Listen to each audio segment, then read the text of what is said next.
Here in Lublin in eastern Poland, medical experts are pioneering the use of an innovative artificial bone technology that has saved some patients from amputation.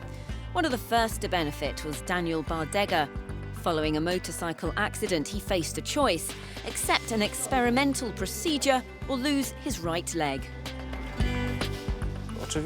Of course, at the beginning there were quite a few worries because there was no guarantee that my body would accept the material, that it wouldn't be rejected. A large section of Daniel's leg bone was destroyed in the crash.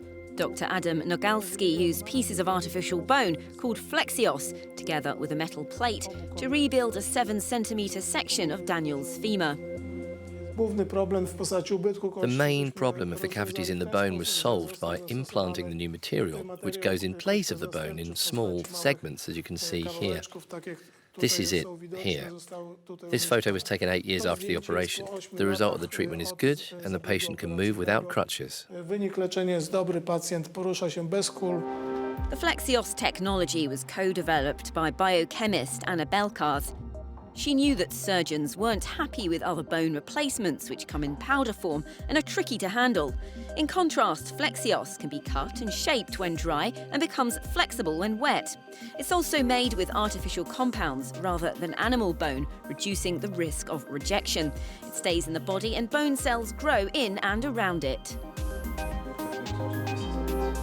This is FlexiOss, which looks like a pumice stone but isn't.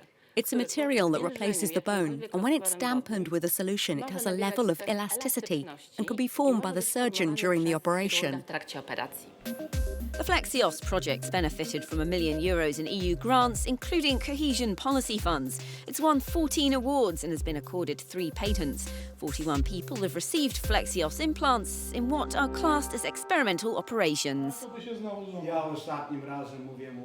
One of them is Jan Thielus, who has had 5 unsuccessful operations to repair his shattered thigh bone. He's just had FlexiOss implanted in his leg in the hope of finally seeing bone growth. Only those who previously had other methods of treatment which did not bring the expected effect, i.e. there was still no bone growth, received the treatment.